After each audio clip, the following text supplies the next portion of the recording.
Salut à tous, traders, investisseurs, bienvenue dans cette vidéo. Dans cette vidéo, nous allons parler des supports et des résistances. Nous allons voir comment tracer les supports et les résistances. Mais avant toute chose, reste bien jusqu'à la fin, puisqu'à la fin de la vidéo, on va voir une notion qui est très importante pour progresser et pour évoluer dans son trading. C'est parti, on se met en situation, là je mets le graphique en écran, sur l'écran.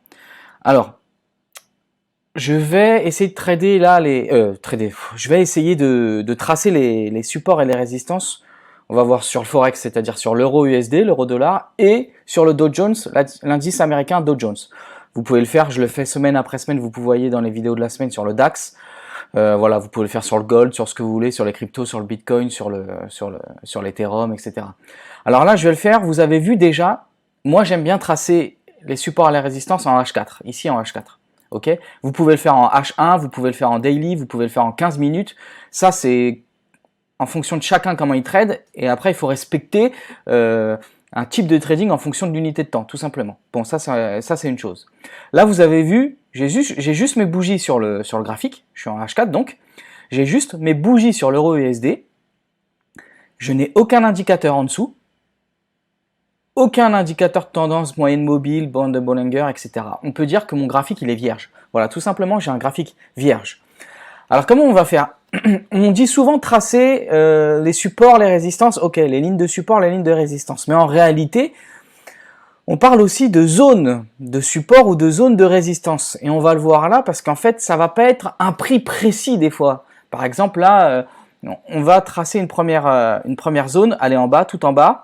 Ici, le plus bas, en H4, allez, 1,1.0348. Voilà. On peut pas dire il faut attendre que ça aille à ce prix-là exactement. Sinon, ça peut ne jamais y aller et partir avant pour partir à l'achat. Je vais essayer de voir où est-ce qu'à chaque fois j'ai des mèches, où est-ce qu'à chaque fois à peu près dans une même zone, eh bien, j'ai des bougies qui s'arrêtent et qui réagissent, soit qui rebondissent vers le haut, soit qui retournent vers le bas. On verra après pour les zones plus haut. Par exemple, moi j'ai ici et ici. Moi, c'est quelque chose qui m'intéresse ici en H4 pour intervenir sur l'euro USD. Bon, je ne traite pas l'euro dollar, c'est à titre d'exemple. Ici aussi, on voit qu'ici, il y a eu un petit rebond à un moment donné. Et ici, vous voyez, j'ai plein de mèches ici. Même si ça date du début du mois, il y a plusieurs semaines. Vous voyez, hop. J'ai plein de mèches. On voit que l'euro dollar, il a rangé un peu. Ici, son plus haut. Vous voyez, j'ai tout un tas de mèches en haut aussi qui ont fait réagir, à peu près. Ici, ici, ici, vous voyez. Après, ce que je peux faire, là, voilà, j'ai là pour mon graphique sur 3 semaines. Si je veux, je peux encore retourner en arrière. Vous voyez, ici.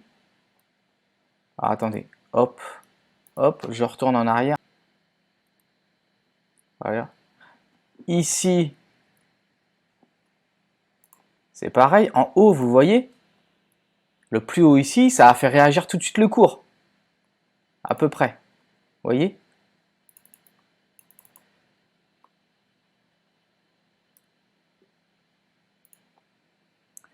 Ici aussi, toute cette ligne-là, là, on voit que ça a fait quand même réagir. Jusqu'à peu près, on peut dire ici. Vous voyez? J'ai tout plein de mèches là, des cordes bougies qui s'arrêtent, qui repartent vers le sud après. Vous voyez même ici celle-ci, c'est-à-dire qu'on peut même aller remonter un petit peu. Voilà. Et même un peu plus bas, je pense. Oui, ici. Vous voyez, là, cette mèche-là, hop.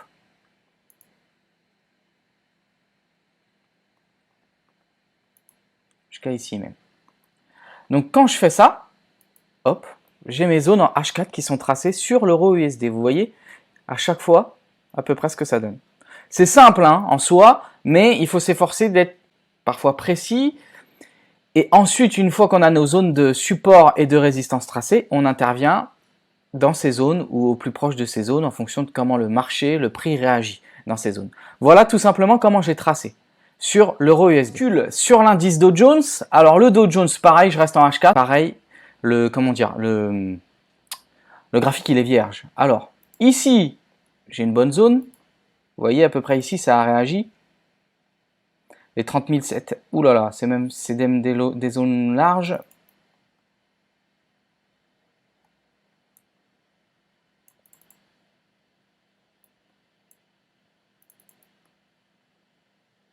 Après, c'est du H4 et le Dow Jones, il est, voilà, hein, il cote 30 000, plus de 30 000 points, donc c'est quand même des sacrées zones en H4 qui peuvent faire facilement 200-300 points.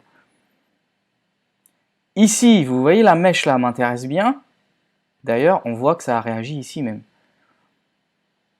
Voilà, ici, pour acheter le Dow Jones, par exemple, si je le tradais, on voit par exemple là le Dow Jones, on est en live là direct, il est en train de grimper. Qu'est-ce que j'ai? J'ai ici une bonne mèche ici et une bonne mèche ici. Et dedans, des réactions, aussi bien à l'achat un peu ici qu'à la vente une fois que ça a transpercé. Donc pour moi ici, les 32 400, 32 750, une zone de 300 points grosso modo, pour moi, c'est une bonne zone d'intervention pour vendre le Dow Jones. Après, pour prendre 100 points, 200 points ou plus, ça dépend, ça c'est en fonction du marché. Mais au moins, comme ça, mon trading, il est cadré en haut. Vous voyez, en haut là? Pareil, bah, vous voyez, je trace juste là. Il n'y a pas de miracle en fait. C'est même pas moi, c'est le marché lui-même, le prix. En voyant juste celle-ci là, ici, je mets là au plus haut. Qu'est-ce qu'elles ont fait les bougies? Mais en fait, elles sont revenues chercher des bougies basses ici. Donc en soi, je vais revenir en amont, ça sera plus clair comme ça. Voilà. Comment faire ici? Alors en fait, ça fait support à résistance. Et bien, à peu près, pour moi, je prendrai à peu près, j'inclurai les plus basses et les plus hautes, un peu plus large, vous voyez. Et là, j'ai une zone 34 250. Vous voyez, 250, 270. Ça, c'est une bonne zone aussi de vente pour le Dow Jones. Il y en a une là aussi, vous voyez, au plus haut, qui fera à peu près 200 points aussi. Et vous voyez, c'est des choses là où les prix ont réagi.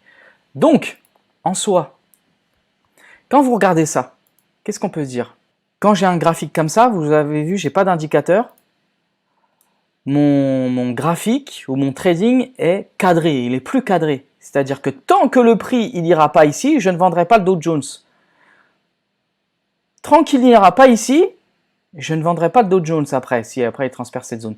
Une fois seulement qu'il arrive ici, je le vendrai. Une fois seulement qu'il arrive ici, je le vendrai. Après, selon ce que chacun a dans sa méthode de trading, en attendant tel ou tel signal, voilà, tout simplement, en voyant un avalement de bougies, des bandes de Bollinger, des moyennes mobiles ou autres, peu importe. Mais en tout cas, voilà comment on essaye au mieux de tracer des zones de prix. Donc, comme je l'ai dit tout à l'heure, des zones de support et de résistance. Ce n'est pas forcément des lignes, à proprement dit, pour avoir un prix précis de support ou de résistance, mais plus une zone. Et quand on a une zone, ben on voit ce que le marché fait à l'approche de cette zone ou dans la zone, et là on peut intervenir, et ensuite on peut s'efforcer de trader au mieux. Bien sûr, il n'y a pas 100% de trade gagnant en trading, même si on est le meilleur trader du monde, mais au moins ça nous permet de cadrer son trading en ayant ces zones de prix, ces zones de support et de résistance. Moi c'est en H4, ça peut être en daily, en weekly, en 15 minutes, en 1 heure, selon chacun. Au moins comme ça vous voyez l'euro USD, pareil, cadrage, et le Dow Jones, cadrage. Et ensuite, je peux ajouter sur d'autres graphiques ou sur mes moyennes mobiles ou autres, si vous voulez, en fonction de ce que vous préférez, et peut-être avoir des supports psychologiques pour mieux trader avec ces zones de prix. Quand on a les zones de prix là, et qu'on veut trader avec, c'est très bien. Maintenant, il faut savoir comment, une fois qu'on ouvre le trade, comment placer son stop loss, ou prendre ses pertes si jamais, et ses profits. Et ça fera l'objet d'une prochaine vidéo. Et quand on a aussi connaissance de cela, quand on sait et qu'on est serein de comment placer ses pertes, ses stop loss et ses TP, eh bien, notre trading, il évolue, il fait encore un bond en avant. Et ça, je peux vous l'assurer. J'espère que la vidéo vous aura plu. Jetez un petit coup d'œil à la description et puis je vous dis à la prochaine. Ciao, bye bye.